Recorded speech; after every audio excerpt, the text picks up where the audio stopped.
Yamamo akwaba. Afi tumrike neshia yen ego Facebook and afinsi YouTube. Na yemfa kase bono echiri mankasa ensem. Ghana mampeni John Dramani Mahama odensem atudwa echiri mam. Ghana fo yenya botra papa na meka sei enkomatwetwe gusu a ekoso edifa oba ne oba eda ene oberema eda kwasi boni beka ne se LGBTQ eye no ehun sensem no akoye nsempi wo mayi mu am dodo na eka na de we no eda benda na mampeni obetumi agiatum na etumi agyan ifrise sabe twede yampo yakopon bo nipa no ohye ye senka anya hwekura no oba ene oberema ne te se mutumi ehiem no mo wade na wonu mutumi boa na yenyamma nanso eba ne san nenne wiase afana mama hudo bi so no ukomu pe oba ne nyonko ba na wonom agiatum no ma ye wedding na ma kwate sanso no bema ne nyonko bema pa moto gase sedade no no matumi awade eba ne se ha dwen yepam na Ghana mampeni echirima sansensem we no eye sensitive ayade ba ko bi ehun nsam ne kan bibie wo ho ne senti yento ye bo ase bokom na wonom enam kamunka bi kwan so betumi aboa won kwa hodo wa mefa so asa na mo no won betumi etum Ghana mampeni John Dramani Mahama ede sadi tudwa endrada na eye dwada obenem bosoma yebene toso aduasa ewo mra one civil society organizations kwehia ewo Jubilee House ewo nkrabo premantable ene Ghana mampeni echirem se ayade ba ko ehia pa wo man ye pese ye tu ho na mo ne ye boa na bibia etimi ekonka na mekese ne yade am mahebedwam meye private members bill ma mo de ya de mahebedwam ampenifo adwanwe hu kwan do mefa so am wono betimi agi ade atumum na Ghana mampeni echirem se one de emra no ene obedi so no de ani die ede ama nipa wonom efa hudie se be ya onto na mo betimi tete nipa efa hudie so kura na Ghana mampeni echirem se wohwe wiase amansa nyina wo mon kwita hudie ne nkoma wo dom twetwe fefa ho na ade a na nsempo beto odwa se eye honorary eye doctorate award anankaja Lincoln University for the Ghana mampeni wo mu kiremi se o mampeni emfa ni die ne ubuo emfa mani pa fa ho die visa Ghana mampeni abonitirimu po se eye private members bill a eno no LGBTQ+ eye bill no mampeni beja tum dia na sa ni mnyam hyeremo mfa man Ghana mampeni kiremi se eye nsempi na ntianto ye boase ye ka o man Ghana na ma ha ye pa dos yi pa na mum se oba ne oba ne be ma ne be madande na nya ade a eno ne ade a ehia wo man titru pa odi nsem sei. Regarding LGBTQ plus issues, it remains a highly emotive and sensitive issue, even in the most advanced liberal democracies. I explained during my recent engagement with the World Affairs Council that it's not the most important issue we face as a nation. We're still grappling with the provisions of basic needs of education, healthcare, jobs, food, clothing, and shelter. Nevertheless, the private members' bill introduced in Parliament has sparked a complex and sensitive national conversation. Our position is guided by our Constitution, respect for human rights and dignity of all persons, and the need to preserve social cohesion. While there are strong and differing views within our society, we believe that these issues must be addressed through democratic processes, our core values, dialogue, and the rule of law. I'm also mindful of reactions from our international partners, including the recent developments such as Lincoln University's withdrawal of their honorary doctorate. These developments underscore the importance of continued engagement and mutual respect, and of situating our national decisions within our constitutional and cultural context. Ghana will continue to uphold its democratic values while engaging constructively with the international community.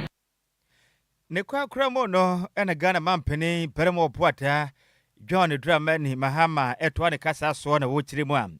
na sa beto dwa say Fort Eye Estate empeni for the nkrataba bonten say eye big push agenda ana program Ghana mampeni beremo boada John Dramani Mahama diaba o ma Ghana akwan hodo wasese omuguso mu esiesie eyi akwan kama no chese mu kire mu say etu baabi no asehwe o ma Ghana yakwan yakwan tempon sensem so etimi etu anamo bia ene o ma Ghana emra ne hyehyeye no ebo ebra efrise eba ne sen na mo de contract edi mo obi so nko yi akwan a so sempe chese ne de contractor we nkuto ne pese de ma no yemiemu ememu na honom na obi a obetuma ya adwuma no emfa ne ho nkrata asem ma na mo nto so aba na mo nipa o sefata ne kire se ba ne se ha adwen na Ghana mampeni echirem se sa nkrata na efiri eye Fort Estate mpeni for de ba ye no obesere se mpeni for hwehwem kama pa no mo hu nukure wo mu se be ya akwan hodo aban ne bedu baabi no enkofa sans bone emfamra o my Ghana yesikasem. I encourage civil society organizations to actively engage with this legislative process,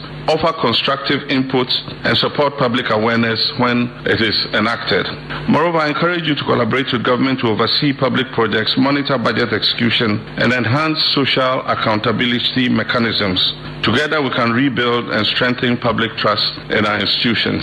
In this regard, I note the recent expose by the Fourth Estate on procurement processes related to the award of contracts under the Big Push program. While sole sourcing is legal under certain circumstances, under our current procurement law, we would all agree that open, transparent tenders are always preferable for achieving competitive pricing and value for money. Although we've seen snippets of the investigation from the media, I've instructed my office to obtain the full detailed report from the Fourth Estate and to conduct a study of the various allegations presented in the report. We're also requesting the Ministry of Roads and Highways to present a detailed response to those allegations made therein in order to inform government's action on. Any awuti ye Ghana mampeni John Dramani Mahama. Yentwa Kasiabone so na Deputy Finance Minister Thomas Nyako ampem edinsem edituja echemu se dia runs logistic for company omono ewo Auditor General for special report nim ede 19.1 million Ghana cedis no aba ewa bra Auditor General for report ebeto oja echema niema bi akoso eno no amfa emra kwan so na omuchie ma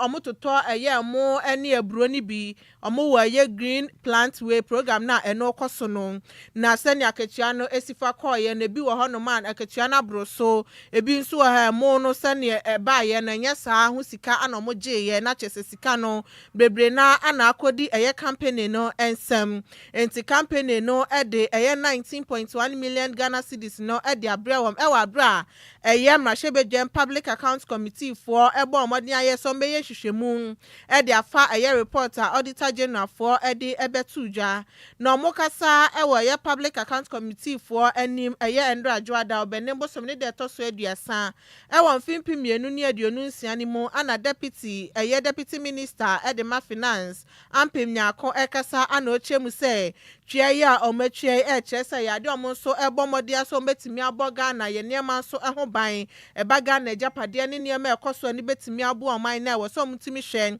se bibia ebetimi akoso ye enti no Auditor General for report no di betu jana chese Ghana sikasam so no ade omonso ebo ho ban prudently, and we believe that at the end of this exercise as a country we'll all see the need to improve on areas that need improvement. I just want to give one example to show the importance of the audit to us as a nation. On the 10th of March, I came to Parliament to present the findings of the audit and the subsequent referral to this committee. And exactly a week after, on the 17th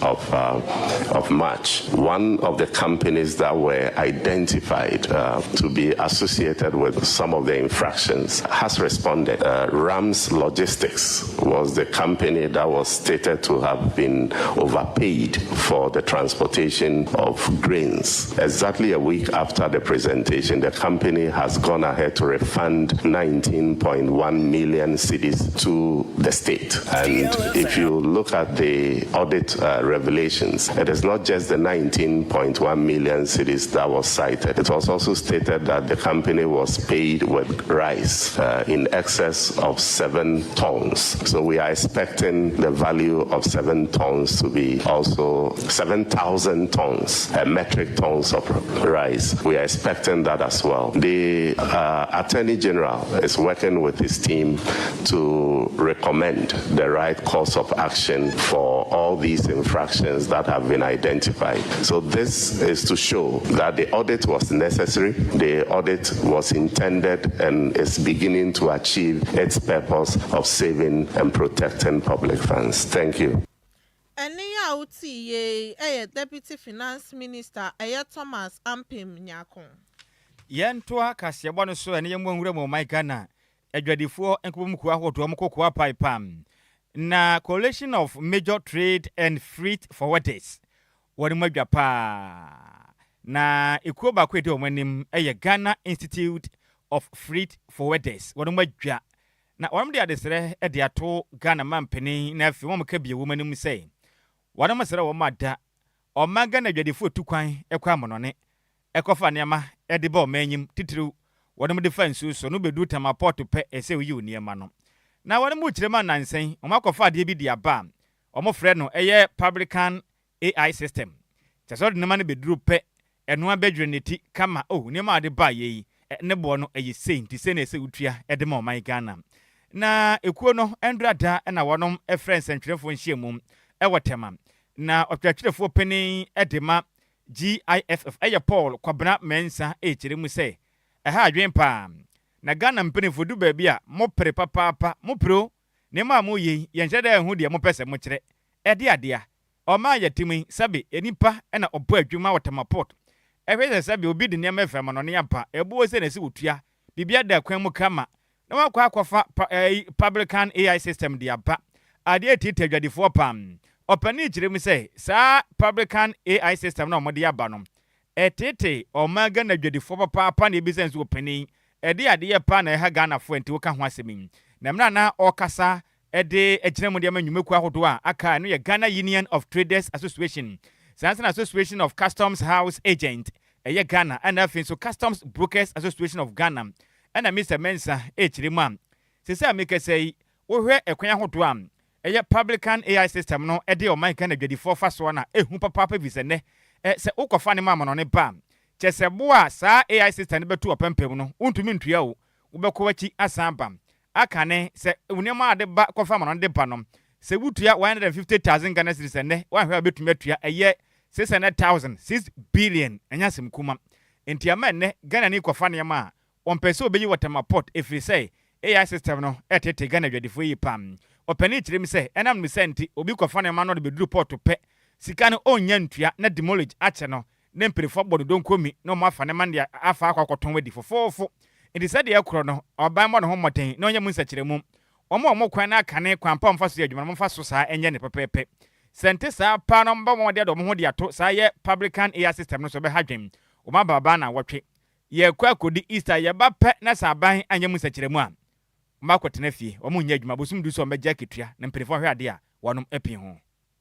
system bia by friend Republican AI eno ebeyi custom for adwuma WTO mo ho kwa say wodi enema fi abroche ba custom for netimi assessment ema ye free bi classification and valuation ma utimi tua eho duty no ye use all these years no ene no the system na ba ebeyi sa din na afi ho na reho sam kra ne say ema mabu adwadie emabu Ghana hwe de ba ba ya ne say ebe mema duty sakase amadwadifo amadwadie agu Ghana ha fi se be na otwemi I'm starting sadden. I'm not content with be a stack report. I'm on phone to Mintia because a number now could be 150,000. Sisia no Sanya mana if you the same export our neighbor no. Oh, 600,000, 700,000. Okay, first kahin that I am on 2 weeks because your letters are called Ministry of Finance. OBMY, your pulu course, OBMY. ATDA can say here co Easter. Now we born if Easter bape. Now still I anticipate dia. The hand the DG revenue. Emma state no ma state in Sunya na kon mabo. Ade ebo oman no bra. You can say sit down strike. And you sit down strike ne de. Wadon beye, ombetene fie. Omon kwa adwuma so bosum du o market tua no. Wadon beje ne pepepe. Eni a wuti ye no ono ene ye general secretary. Edema Ghana Freight Forwarders. Ne den ede Mr. Paul Kwabena Mensa. Na no achi ene kuo ne ma ne bi echirimu a. Na ma ha adwen o hwe ebo ntuma hodo a saa eye publican AI system de abana.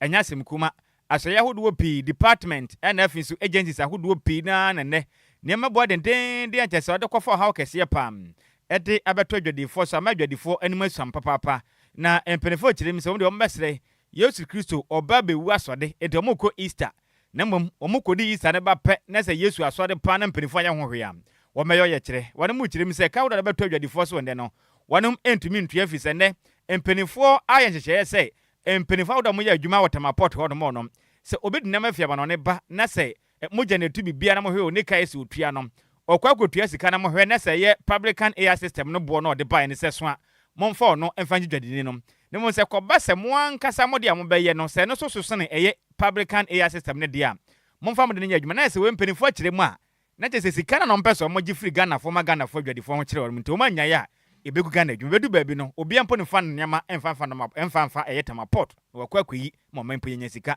ede bo man ehwo bra sa publican AI system ya introduce wo port no juma dia ne say abe triple in some cases quadruple duties are yitua. I think on the 12th March when started deploy AI no fully e port one ya di ye adwuma no complaints are ebe nyina say raise the values of duties are yitua. Just 4 weeks ago oton yoma otua duty be 60,000 and otua duty be 2 million Ghana cedis. Say ya dey aban ye ne say o say publican AI no say a generative value in ma customs officer no na publican AI ne value no was so in the customs officer ne be generating na customs officer ni use AI ne de no na so generative value no na say customs officer ne de no e wo so sin AI na onfa customs officer no meaning say we yes we a business owner kra na okofa nyoma ba na winnim duty ahia ubetua wontimi nya adwuma nti ye de ya ma no 1 week say between ene ese be kwa kodi Easter ba a Yesu be wu asore no onya adwen sakra you say no be call basabasa e port him say port no be e Ghana e faba e bi fa borders aflao elubo paga ne bi so fa seaport and airport you say no be e call so enye nti na ye twen aban aso agina say oh no be e call so enye nti be ya ye ntena sena ye nsene yi na mfa ho tombra edwodin ene ya woti ye adwumayefo edema Ghana Institute of Freight Forwarders and I would take one any. Yentoa Kasiabone so na mrashebedwani edema domekwa benya ayonionyanfo eliplim akrugu Faustina eden sema tuja echemu se eya afeba akone fa otena so se mrashebedwani no eya ade anadwuma awaye no esen de yesara Adjoa Safo ebetena so mfie bebre wentimi anye ewa bato mpesua ne so na wakasa ewa abra mode dade ebo fam se ne ebeyon betimi ahye eye 8.2 kilometers road network a eno ebefa Ashoman last stop ediakfa eyapia wata akofa Ashoman ninano eyade a omo ebehya na okasa na ochemu se saa kwan we ade adaho acha na ka wosan komo yen nipa mienu na aba abaye mrashebedwani ewo domekwa benya nso mo ntimi anya kwan no emfa ama wom na wochemu se project yi krampo na mo de ama contractors mienu a ba ku bedikan ahyase e de free hamdia eye kwantempon ne so na chese FT Global for so abehyase free honoma e de akwakofa eye Ashoman last stop na chese o matimi aye kwan no e de ama wom no chema na ka kwan yi kra na ka da kra na wasamo ye kwan na so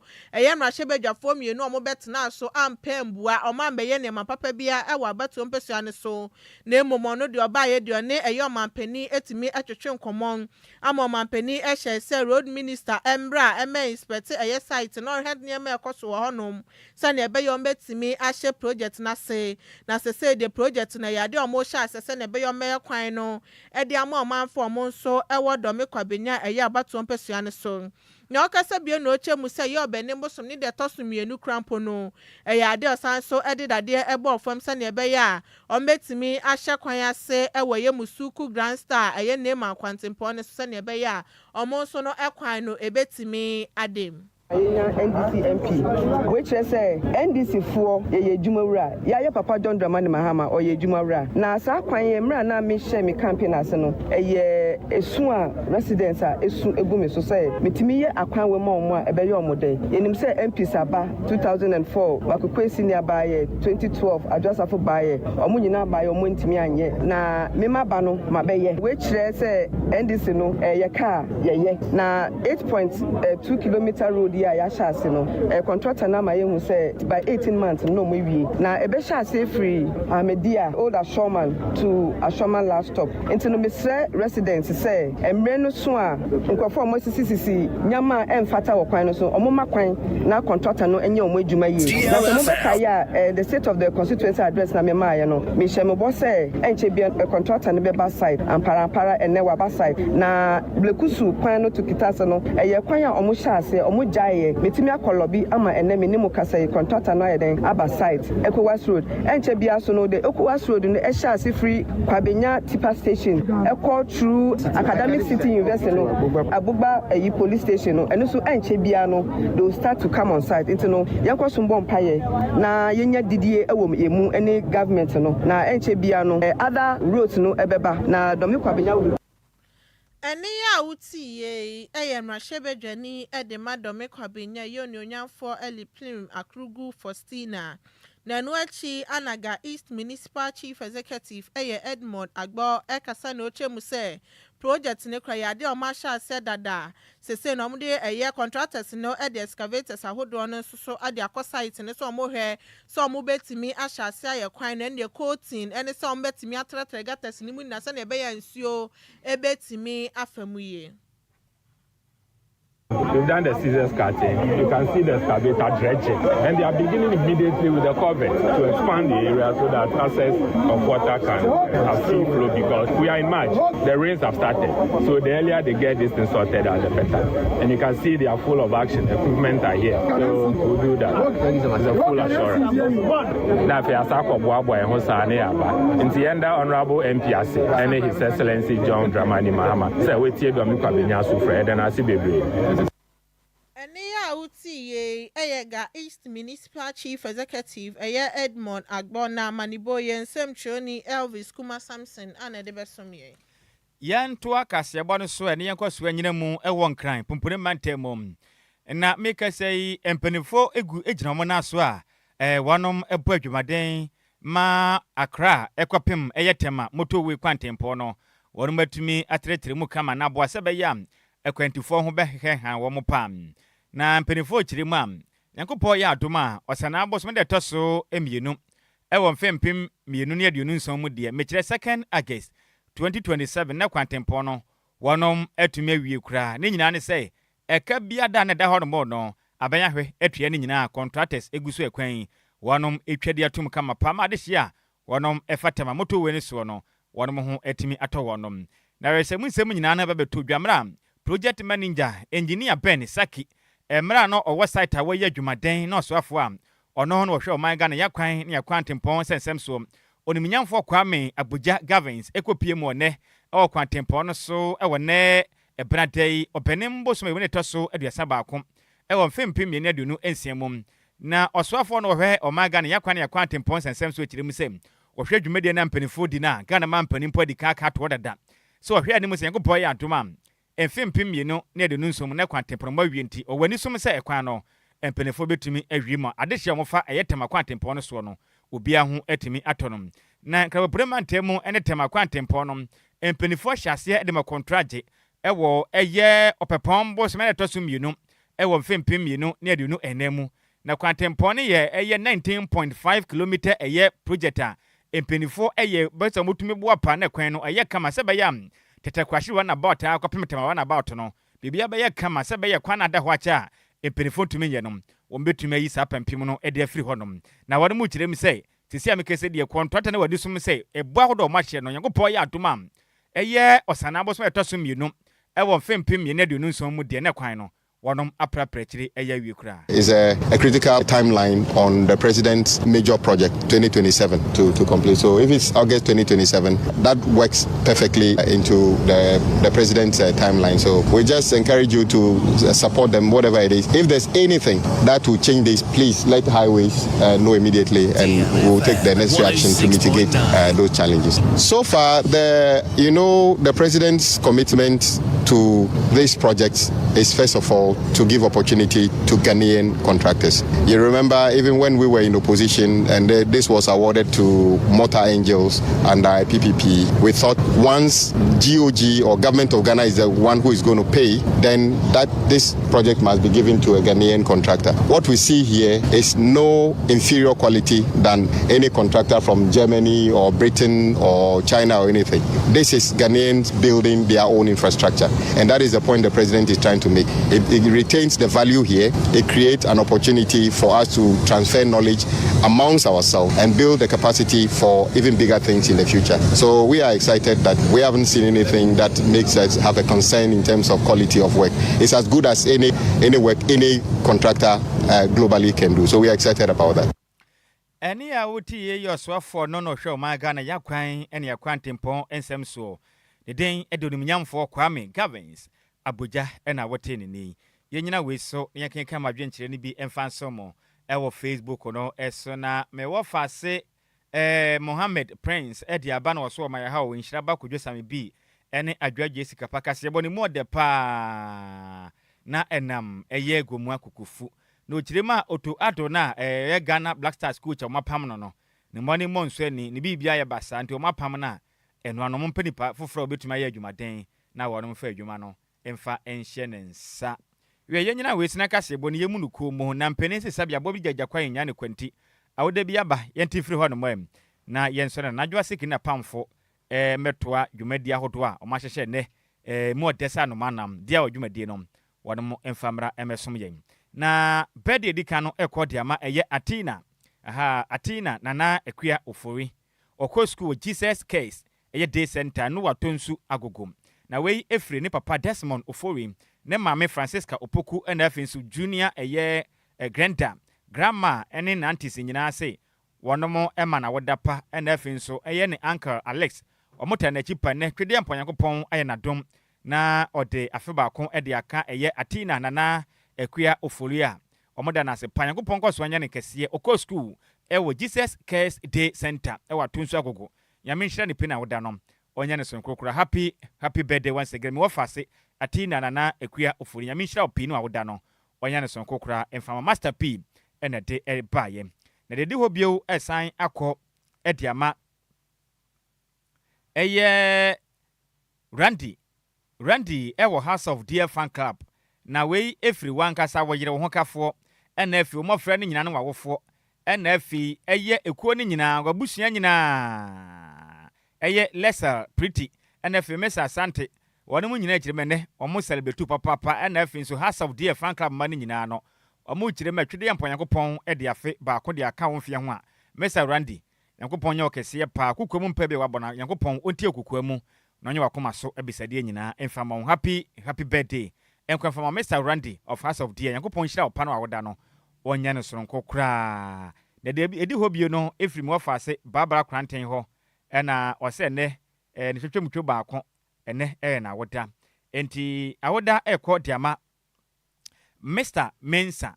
edina ye Manasseh rather Mr. Manasseh we senior lecturer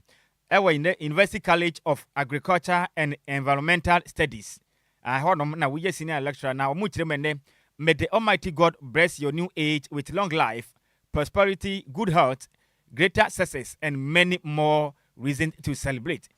And to muchiremene yankopon yo kese pa we every critical combat and was yemfa woda sonku we no yemfa so Mr. Manasseh we senior lecturer at University College of Agriculture and Environmental Studies yamenshira opinu awoda no onye ne soronko okukwa mu mpaebo bibia de akwa yankopon nya okese na awoda no emremu we every critical combat na ose yemfa awoda sonku we no yemfa ma me wo fa se eye Barbara Kranten ena di free asante mantem bai se yemfa awoda sonku we no